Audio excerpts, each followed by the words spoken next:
esse segundo dia, esse passo a mais, esse 1,48%, pelo menos até este momento de alta, depois de um forte dia de queda, como foi o dia de ontem, motivado, claro, por vários fatores. A gente tinha reforma tributária em discussão, tinha a questão do relatório de empregos nos Estados Unidos. O que você pode olhar para o gráfico, pelo menos olhando para o Ibovespa, e aí, claro, estendendo um pouquinho aí essa análise para diversos períodos gráficos diferentes. O que você acha aí que a gente pode ter de informações tiradas desse gráfico do Ibov? Maravilha. Vou compartilhar minha tela e aí eu vou mostrar a minha visão, tá, Gabriel? Fique à vontade, por favor. Confirma para mim se minha tela está aparecendo para você, por gentileza. Tá maravilhosa. Show. Bom, gráfico diário do índice do Ibovespa, né? Ele está numa tendência de alta, né? Já há algum tempo, né? Desde os 96, e agora ele chega assim numa região de resistência, né, por volta dessa área aqui dos 120. Essa área foi responsável por jogar todo esse movimento de queda. Então, nós tivemos aqui uma figura gráfica, um ombro, cabeça, ombro, né? E se passar essa região, temos um pouquinho de espaço até o 121. É uma área um pouco complicada, né?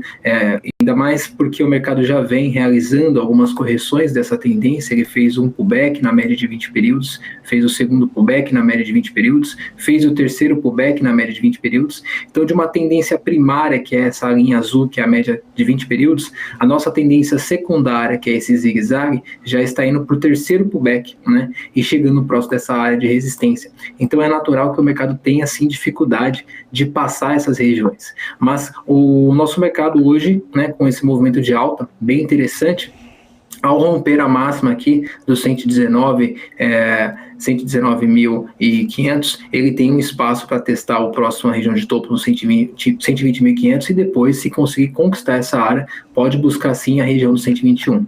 Aí, para isso, para fortalecer o nosso racional, eu vou olhar aqui o IFUT, né, e eu consigo observar os tempos menores, como que foi inclusive o resultado do pre-roll no dia de hoje, né? Se olha, por exemplo, o gráfico de 5 minutos aqui, eu tinha o preço ontem abaixo da minha média de 200 períodos, na região aqui dos 120 mil, né? E o preço na região de 119 mil. Hoje, o mercado abre com um gap de alta, né? E realiza um pullback na média de 20 períodos, e no resultado do pre-roll entra o fluxo comprador empurrando o preço até a média de 200, e aí o mercado continua essa tendência de alta, né? Validando o nosso racional ali do gráfico diário. Então, se ele continuar esse movimento de alta, passando essa região de 120, que é a máxima lá do meu gráfico diário, ele abre caminho sim para buscar o 121.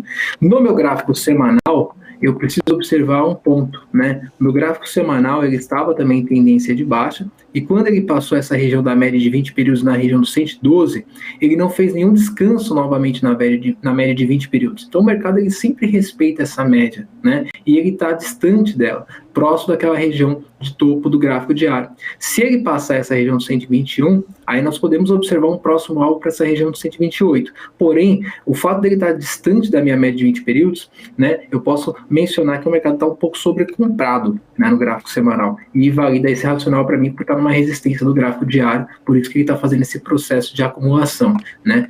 Então agora a gente precisa observar como que vai ser o teste dessa área, o rompimento dessa máxima, e se ele fechar acima dela, da região do 121 aqui, 120,5, aí há uma grande chance sim do mercado buscar essa região de 122, que é o topo anterior.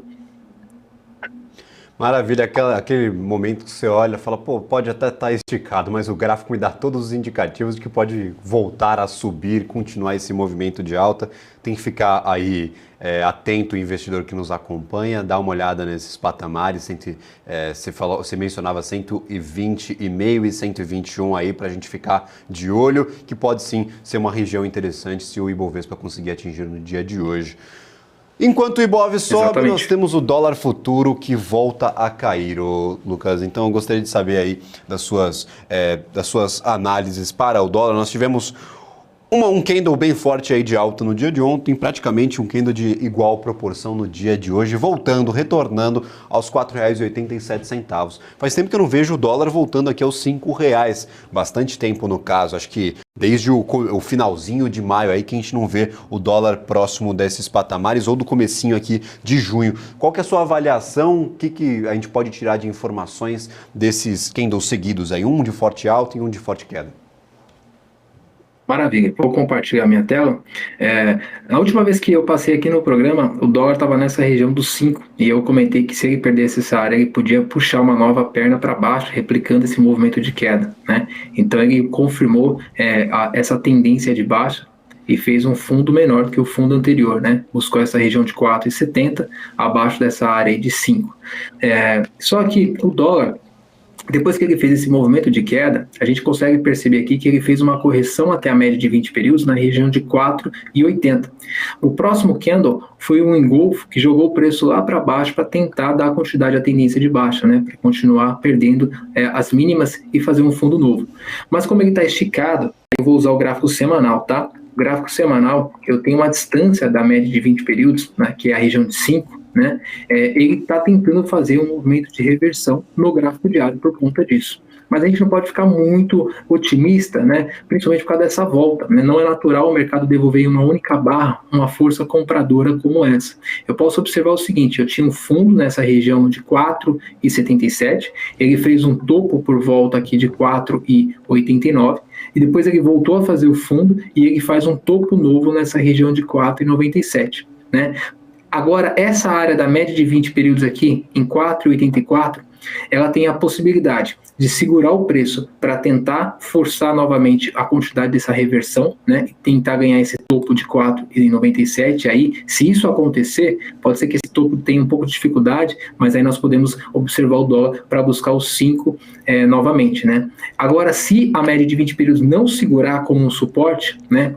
Dessa correção que está um pouco agressiva, né? Pode quase ser uma reversão já dessa barra compradora, ele abre caminho para voltar a testar essas regiões de 4,79, 4,80, que vai ser uma região importante que provavelmente ele vai brigar para gerar um fundo menor do que esse fundo anterior, ou começar a lateralizar, né, como ele fez nos movimentos anteriores aqui por volta de maio, né? Então agora o ponto mais importante do dólar é a gente observar também a mínima de ontem, que está na região de 4,86, e se o mercado vai conseguir romper ela e fechar abaixo, e aí depois a gente vai observar essa região da média de 20 períodos, né? A gente consegue ter esse parâmetro aí baseado nesse retorno que está bem agressivo.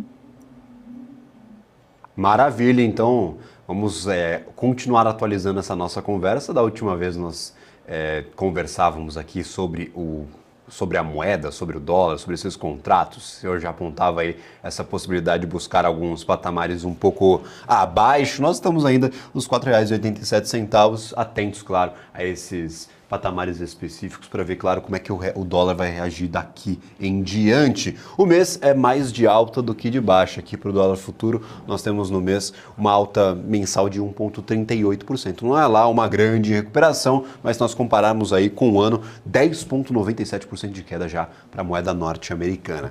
Agora, vindo para alguns ativos específicos, nós temos um desses ativos que está entre as maiores altas de hoje, que é Peccar, que agora assume a primeira colocação com 7,93%.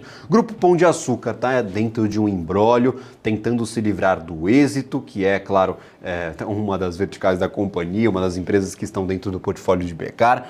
Mas agora também nós temos outros ativos aí, como é o caso do Cassino, que tenta se livrar de Pão de Açúcar, está nos seus planos aí, pelo menos, se desfazer dos ativos. A gente perdeu a conexão com o Lucas, mas depois eu trago aí essa conversa para nós falarmos um pouco sobre Peccar, que se nós estendermos um pouco a companhia, Peccar aqui está num momento um pouco complicado. Desde o começo do ano nós temos altos e baixos, no ano nós já temos uma recuperação pro ativo que no meio ali do finalzinho do primeiro trimestre perdeu um pouco de força, no ano já 31% de alta para Peccar, R$ 21,74. As últimas semanas foram bem movimentadas. Nós tivemos um movimento de forte queda e depois uma boa valorização nessas últimas semanas, pelo menos nesses últimos pregões. Então, desde o começo de julho, nós temos aí praticamente um movimento contínuo de alta para Peccar, que acumula aqui, no mês, nós temos 16,14% de alta.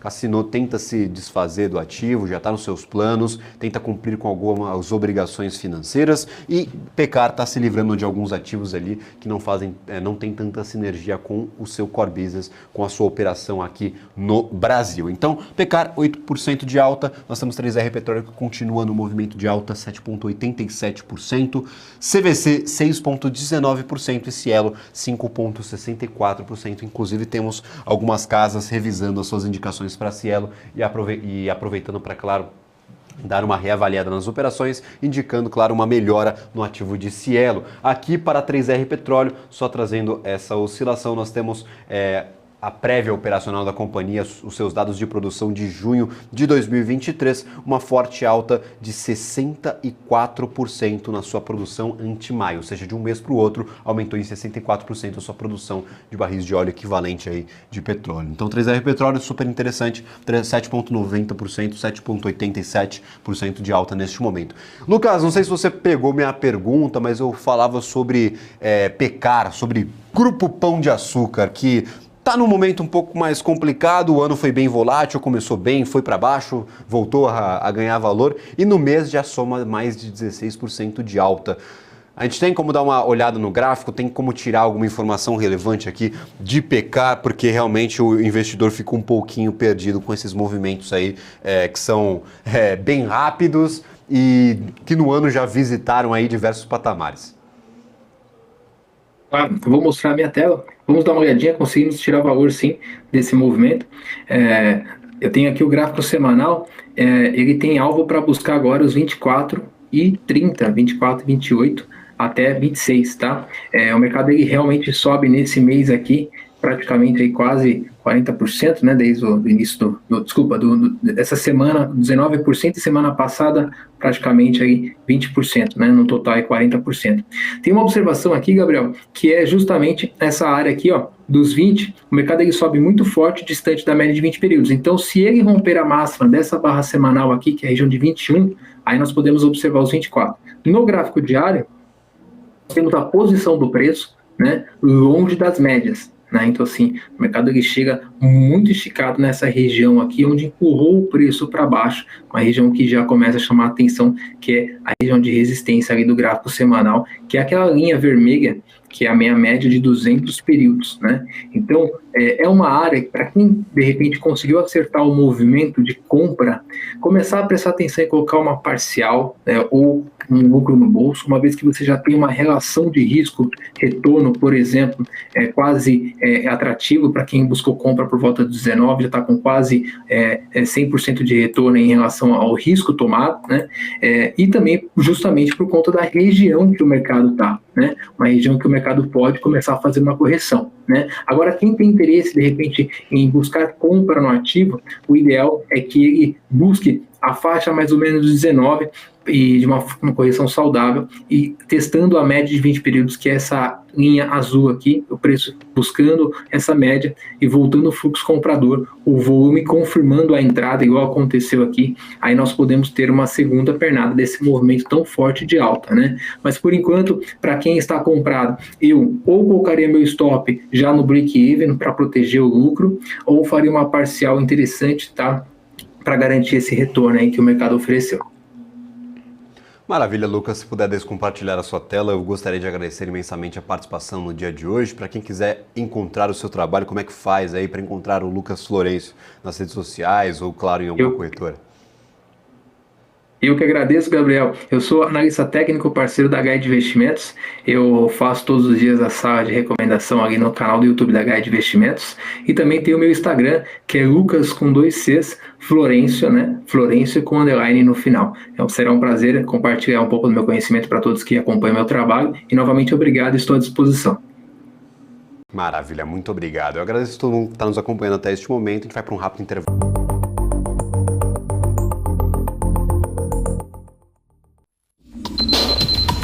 O que acontece no mercado financeiro no Brasil e no mundo está na BMC News. São 24 horas de programação para ajudar o investidor na melhor tomada de decisão. Independência e jornalismo sério. Não estamos plugados em nenhuma instituição financeira. Isso nos dá a liberdade de levar a informação sem nenhum viés e sem conflitos de interesse. Ser a ponte entre as notícias, empresas, especialistas e os investidores. Tudo de uma forma dinâmica e com uma pitada de bom humor. Informação que gera valor, você sempre vai encontrar na BMC News. Conheça a Brasil Paralelo, o único streaming que oferece uma experiência completa, que começa antes de cada filme com a sinopse em vídeo e continua depois que os filmes acabam com as análises e podcasts sobre o que acabou de assistir. Somos o grupo de comunicação que produziu Brasil, a Última Cruzada, a série de história que mudou a forma do brasileiro olhar para o seu passado. Junte-se às mais de 600 mil famílias que assinam a BP. Entre no site brasilparalelo.com e faça sua assinatura. COI, você sabe o que eles são? Esse é o tema do BMC Explica de hoje.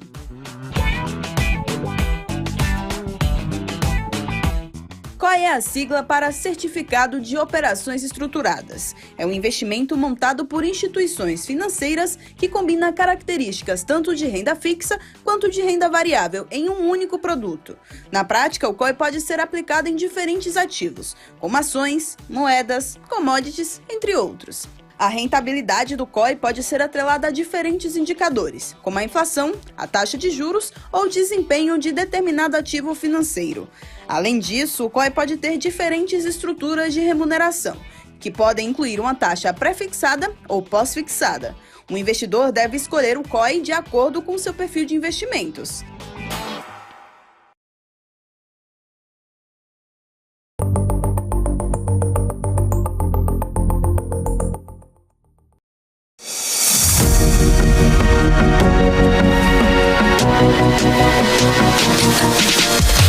BMC News, informação que gera valor.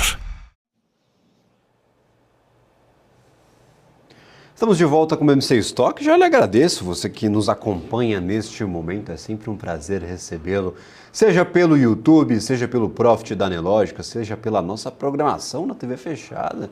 Nós somos uma TV de investimentos voltada para negócios e, claro, estamos rodando em algumas das principais operadoras aí do Brasil e buscando por mais, ou seja, tem mais coisa vindo. Se você ainda não tem acesso pela sua TV fechada, pela sua TV por assinatura, daqui a pouco a BMC News chega por aí, porque a nossa intenção é ocupar todos os espaços possíveis. Será que a gente vai estar no Threads? Eu não sei, se o pessoal puder me indicar aqui. A gente quer estar na moda também. A gente não quer ser ultrapassado utilizando aí outras ferramentas, então vamos avaliar aí a presença da BMC News em todas as redes sociais, em todos os canais de distribuição de conteúdo. O importante é que, seja por onde for, você sempre vai ter informação que gera valor, produzida aqui pela nossa equipe, pelos incríveis analistas e convidados que por aqui passam. São os maiores nomes do mercado, falando sobre os principais assuntos e, claro, que são importantíssimos na sua tomada de decisão de investimentos. Ibovespa, como é que está o nosso Ibov, o nosso principal índice acionário, ainda com 1,52% de alta. Dia positivo para o nosso Ibovespa, voltamos aos 119.212 e como o analista técnico mencionava, que o Lucas Florencio anteriormente na nossa programação, nós conseguimos fechar ali no 120.500, 121, a gente pode ter mais espaço ainda para continuar ganhando valor com o nosso principal índice acionário. Nós tivemos uma perda de força, aí dá pra gente falar dessa forma, nos últimos pregões. O Ibovespa está um pouquinho cansado, é natural ter algumas correções, no entanto, hoje o dia está novamente positivo. A aprovação em 2 turnos da reforma tributária deve seguir ao Senado, perspectivas positivas para a votação do voto de qualidade do CARF e também da nova regra fiscal, inclusive tem uma atualização sobre isso. Ministro das Relações Institucionais, o Alexandre Padilha, indicando aqui que o CARF foi negociado durante toda a semana e é muito importante que a Câmara possa concluir a votação ainda hoje. Está conversando com diversos líderes na Câmara dos Deputados e eles comunicaram ao ministro que há disposição para votar o CARF e o arcabouço ainda hoje, ainda nesta sexta-feira. Vai ser uma sexta-feira agitada, sabe quando você está ficando sem tempo, você tem que fazer todo o serviço de uma vez. O recesso parlamentar está chegando, a gente tem que resolver essas questões, senão ficaremos com elas presas até o próximo mês, até agosto. Então ninguém quer que isso aconteça e a gente está e a Câmara está tentando aprovar aí todas as principais pautas de uma vez, pelo menos aí em primeiro turno. A reforma tributária pode não ser votada até o recesso parlamentar no Senado. No entanto, a gente já tem um primeiro passo dado. Ele disse que sai otimista com a aprovação do CARF ainda hoje, depois dessa conversa com líderes. O Congresso mantém protagonismo ao autorizar despesas condicionadas no arcabouço, segundo o ministro. Então, interessante, super importante para você que nos acompanha e, claro, você pode acompanhar durante todo o dia. Nós traremos constantemente as principais atualizações aqui na nossa programação ao vivo. Enquanto o Ibov sobe, o dólar cai.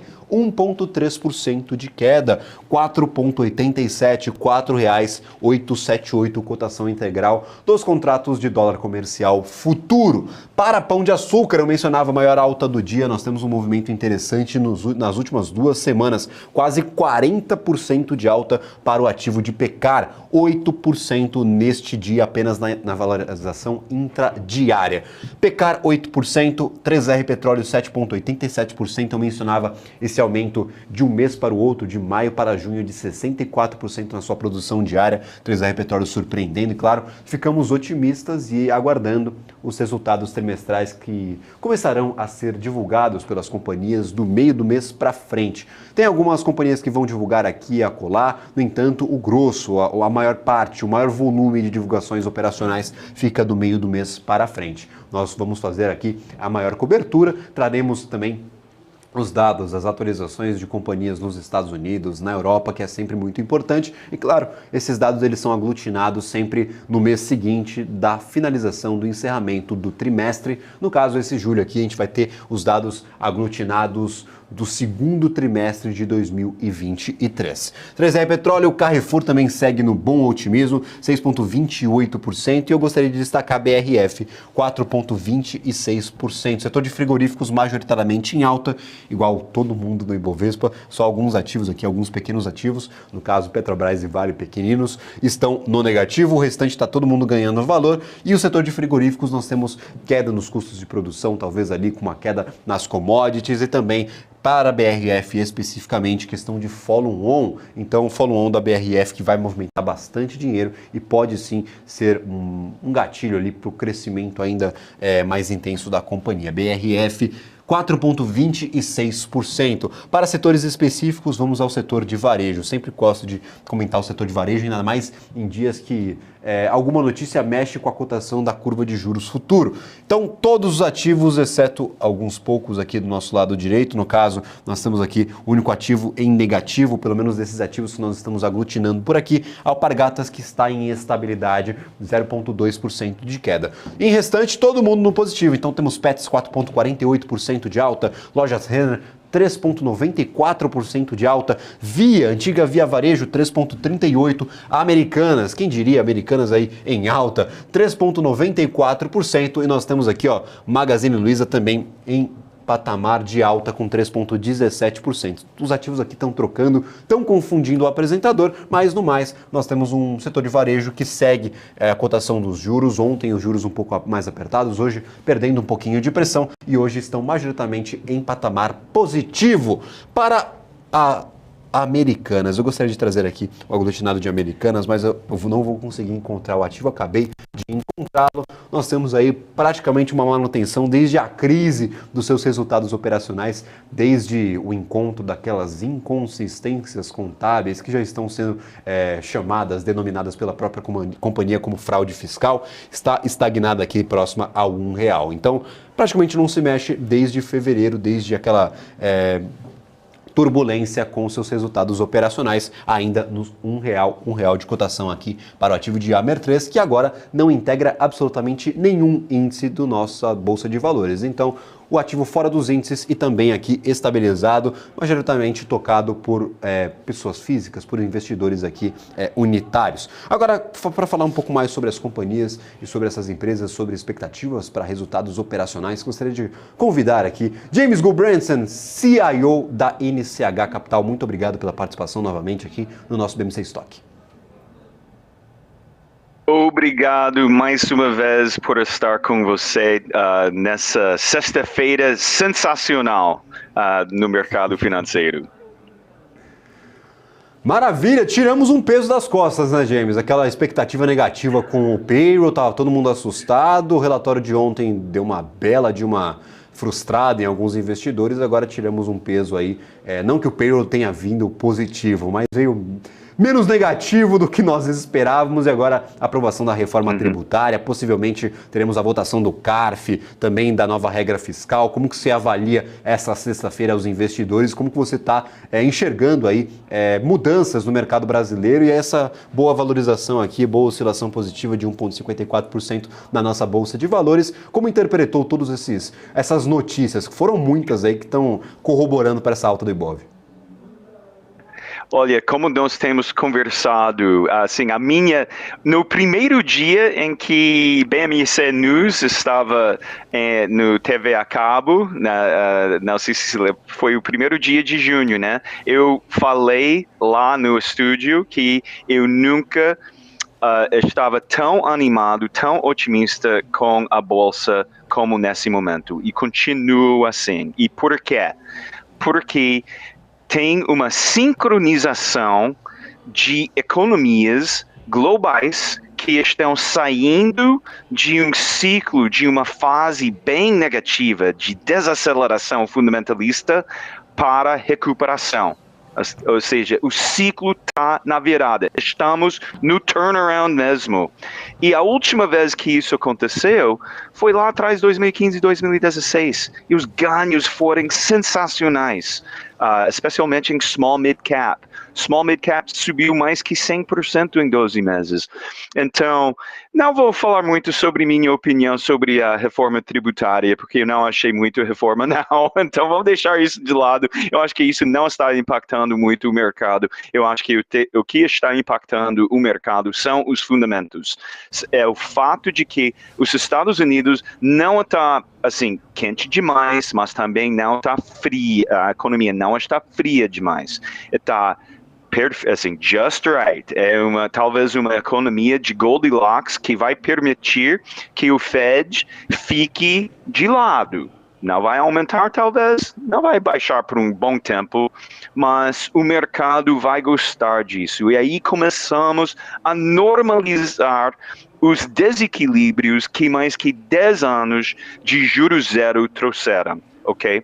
Que é muito, muito bom para o mercado. Então, eu não quero caixa, eu quero renda variável, eu quero small cap, eu quero mid cap, e eu quero turnaround mesmo. Maravilha. Inclusive, eu comentava aí a oscilação do Ibovespa, Opa, agora foi tudo pro buraco aqui, mas o Small Caps, índice Small Caps SMLL, 2,69%, enquanto o Ibov ganha, e Small Caps estão ganhando ainda mais valor. Então nós temos um resultado aí mais positivo para o índice de Small Caps. James, especificamente, que oportunidades você está enxergando nesse cenário? A gente falava sobre um pessimismo um pouco exacerbado, a gente falava um pouco sobre impacto dos juros nas últimas participações do senhor. O Banco Central não caiu os juros nas últimas reuniões, o mercado esperava ali pelo menos uma indicação de que fosse cair, pode diminuir um pouco aqui aquele resultado de curto prazo, mas apenas atrasar esse movimento de oscilação positiva. Nesse cenário, com todas essas aprovações, hoje o Ibovespa um pouco mais tranquilo.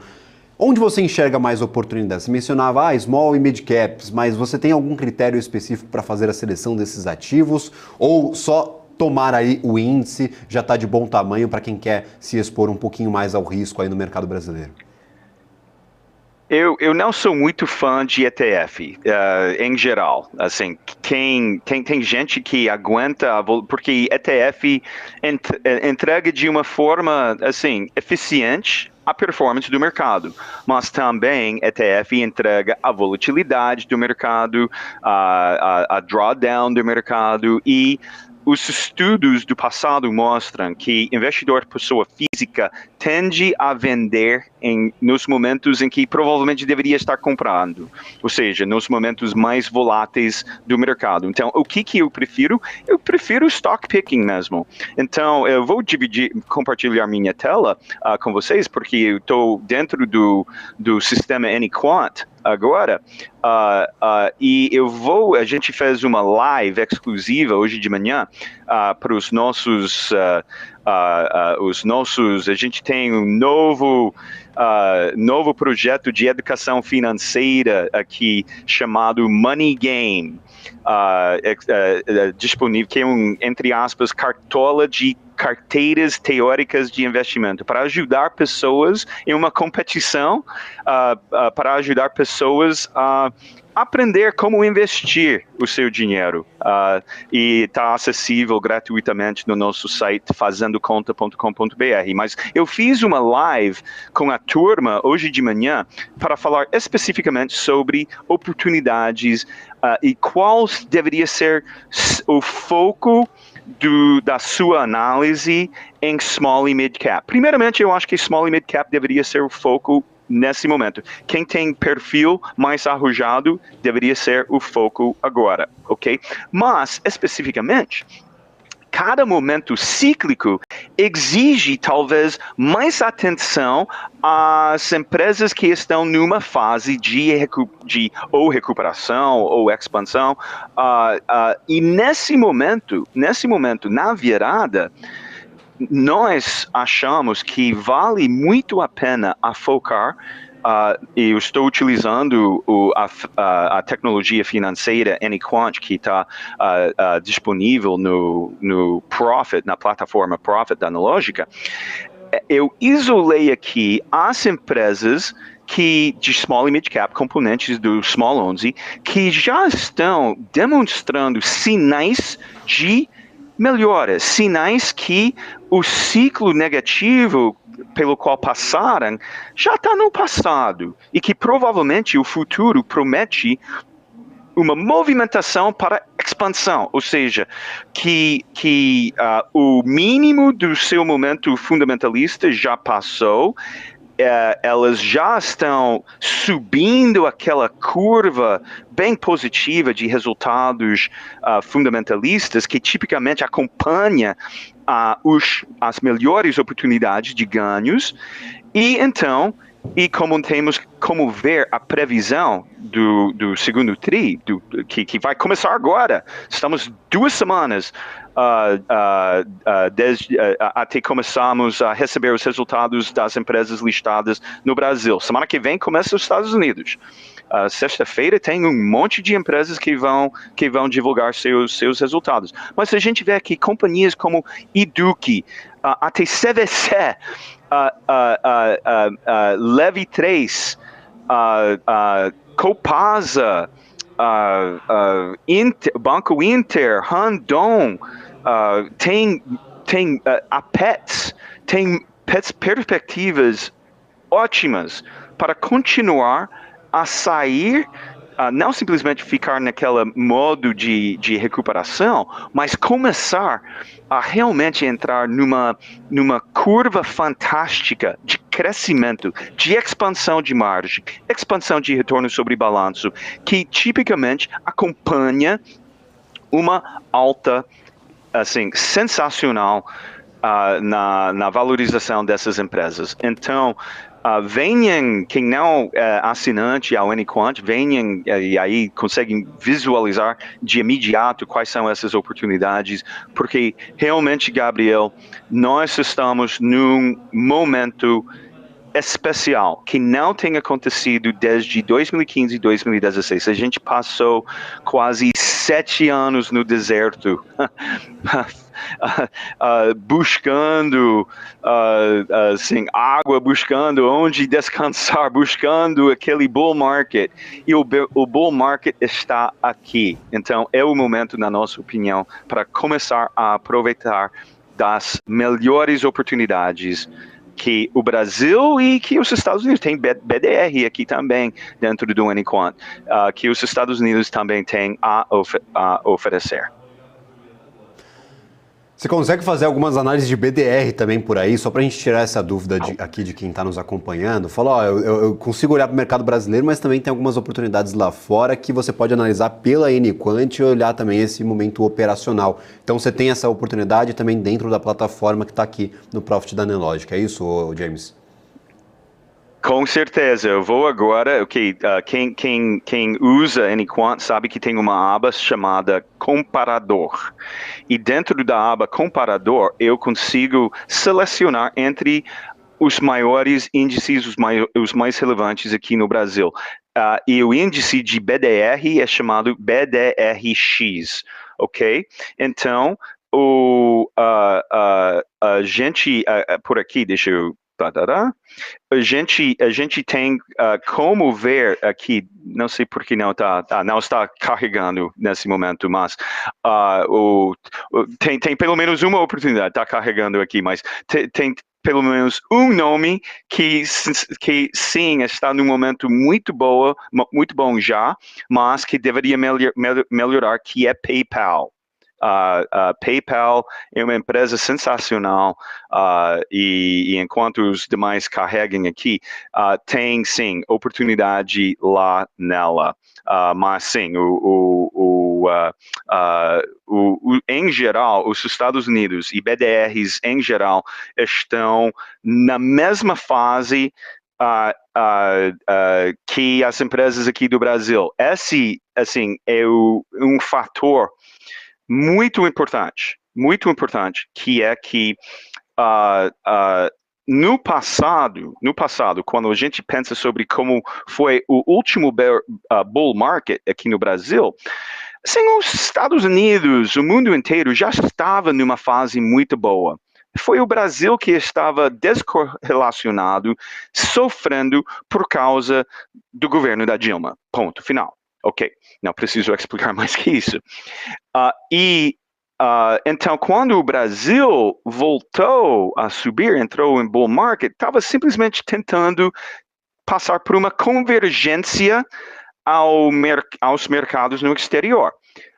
Dessa vez, é especial, porque está todo mundo sofrendo. Está todo mundo, todas as economias praticamente do mundo inteiro passaram por um ano horrível em 2022. E então, nenhum ciclo horrível permanece. Lembrando que lá atrás, em 2008, durante a crise financeira, todo mundo achava que o mundo iria acabar. Não acabou. Até 2009 foi um ano em que podia ganhar mais que 100% nas bolsas, na Bolsa Brasileira especificamente. Então, será que essa fase vai ser tão poderosa como foi a fase 2009 e 2010, que trouxeram ganhos excepcionais? Eu acredito que sim.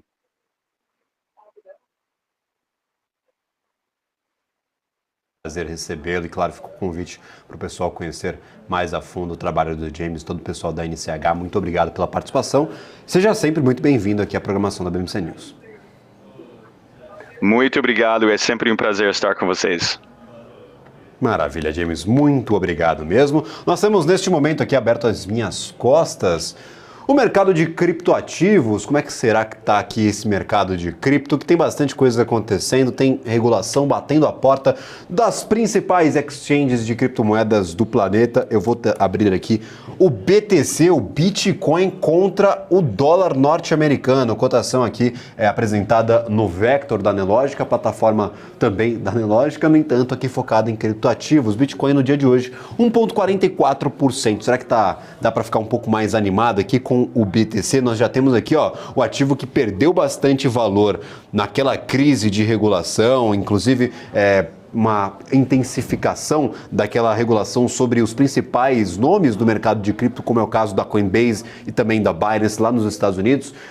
Eu destaco aqui a Coinbase porque já tem capital aberto, inclusive no mercado norte-americano, e está enfrentando a severa regulação dos órgãos lá, reguladores dos Estados Unidos. Desde então nós tivemos uma recuperação, alguns dos principais players tradicionais se demonstrando dispostos a oferecerem produtos de criptoativo, inclusive ETFs de criptoativos, e neste momento aqui, $30.328. Voltamos àquela média dos $30 mil, que é sim importante e muito importante aqui para o BTC. Nós vimos no final do ano passado cerca de $15 mil negociado aqui para moeda digital e agora praticamente o dobro, 30.329. No ano nós já temos um resultado bem interessante aqui para o criptoativo, quase mais de 80% de alta para o BTC. Se a gente conseguir esticar aqui os dados do nosso Vector da Analógica, nós temos 83,45% de alta. Para o segundo maior criptoativo do mercado, hoje também é um dia interessante, 1,37%.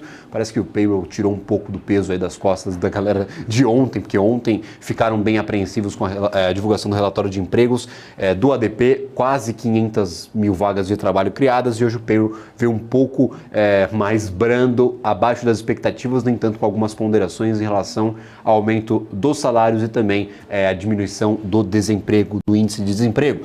1,870, 1.870 dólares negociados aqui para o Ethereum, também acima de 1% de alta, 1,36% de alta. Principais destaques do dia no mercado de criptoativos, pelo menos para os principais ativos, nós temos Litecoin 2,81% de alta, ADA Cardano 2,11%, BTC com 1,37%, nós temos aqui XRP com 0,86%, Crono com 0,74% e Ethereum 1,27% de alta para o criptoativo. Retornando ao nosso profit da Analógica, agora falando sobre o mercado tradicional brasileiro, ainda temos no topo 3R Petróleo e Grupo Pão de Açúcar com mais de 7%, quase 8% aqui de alta para ambos os ativos, 3R e Pecar, Grupo Pão de Açúcar. O dólar continua caindo, não sei porque o touch do meu telão não está funcionando, mas agora a gente coloca um pouquinho mais de força e ele decide funcionar. 1,35% de queda para o dólar, retornando ao R$ 4,87,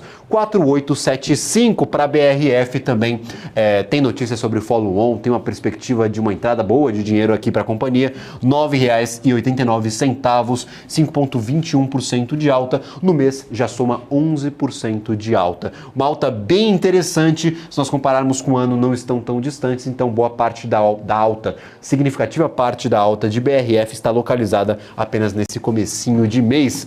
Anima Educação 4,71% de alta e Edux 1,34%. Ontem foi um dia ruim para o setor de educação, porque os juros estavam um pouco pressionados, nós tínhamos alta aí nos DIs negociados até 2033, praticamente todos os DIs em alta no dia de ontem, depois do relatório de empregos. Hoje está todo mundo negativo, está todo mundo corrigindo um pouquinho para baixo e voltando àquele clima de calmaria no mercado de juros futuros. 0,11% de queda aqui para os DIs negociados ainda para 2023, no entanto o que chama a atenção é de 2029 até 2033, mais de 1% de queda para todos os contratos. Então, os juros estão um pouco mais tranquilos, o Ibovespa está mais animado, a aprovação da reforma tributária, a gente tem um dia majoritariamente positivo, pelo menos para todos os ativos aqui que nós vemos no nosso mapa. Para achar alguém negativo, a gente tem que estender bastante aqui o nosso monitor de calor para ver que Embraer, Petrobras e Vale ainda estão aqui próximos da estabilidade, se não em patamar negativo.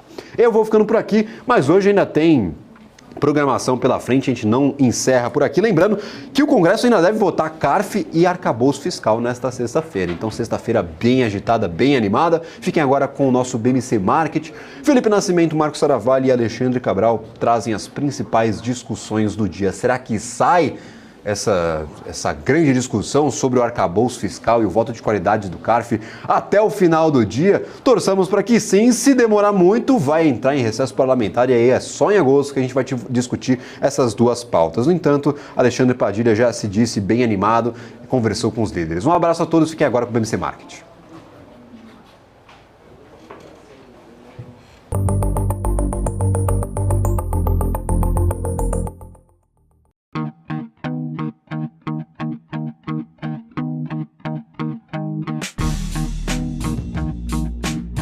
Quais foram os fatores que fizeram essas operações elas desempenharem e por que surpreenderam o mercado financeiro? Business traz panoramas, resultados, prospecções e expectativas de companhias listadas no mercado.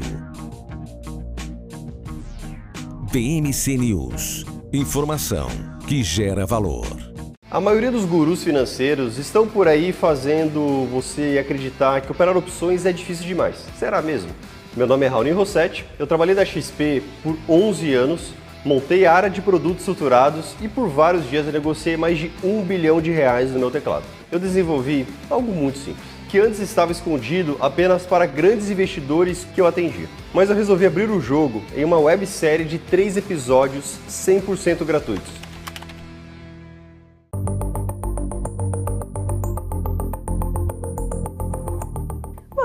provavelmente já ouviu falar dela.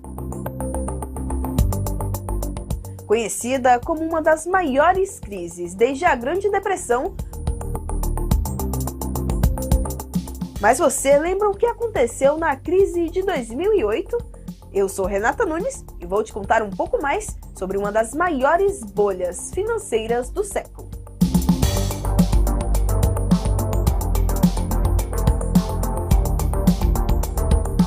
A crise financeira de 2008 foi causada por uma bolha imobiliária nos Estados Unidos, a maior economia do mundo, causada pelo aumento expressivo nos valores imobiliários e não foi acompanhada pela renda da população americana na época. Com isso, bancos começaram a oferecer mais crédito para a população, o que expandiu o crédito imobiliário e atraiu o consumo, causando a valorização desses imóveis. Basicamente, os bancos passaram a oferecer empréstimos a juros baixos para a população financiar e comprar imóveis. E aqui vale lembrar que muitas vezes as pessoas não conseguiam comprovar renda. Bom, obviamente isso aumentou a procura por imóveis e com isso, respeitando a lei da oferta e demanda, os preços foram subindo, mas não pela valorização das áreas, e sim pela alta procura. A consequência disso, uma bolha imobiliária. Acontece que muitos desses empréstimos bancários para financiar esses imóveis eram vendidos na forma de títulos imobiliários, com taxas de retorno bem altas.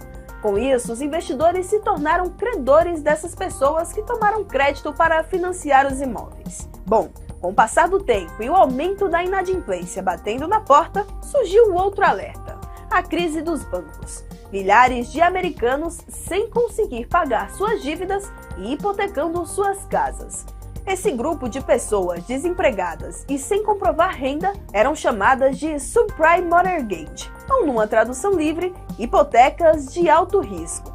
Além disso, foram criados títulos no mercado financeiro lastreados a essas hipotecas. Outro fator que também contribuiu para a crise se consolidar foi a estagnação da renda dos americanos e os gastos com as guerras do Afeganistão e do Iraque na época. Os gastos elevados contribuíram para uma inflação maior no país, e com isso o Federal Reserve começou um movimento de aperto monetário para tentar conter a inflação elevada. Mas, como já mencionado, o aumento dos juros nesse cenário acabou com a vida financeira das famílias. Em 2008, algumas instituições de crédito que concediam as hipotecas de alto risco começaram a quebrar. E na esteira dessa quebradeira, quem também começou a ser impactado diretamente foi o setor bancário. Vários bancos começaram a sentir os reflexos de todo esse cenário, inclusive o Lehman Brothers, nome que ficou bastante conhecido quando se fala da crise de 2008. E falando de Lehman Brothers, que era um dos maiores bancos da época, no dia 15 de setembro de 2008 declarou falência e o governo dos Estados Unidos se recusou a interferir e ajudar o banco.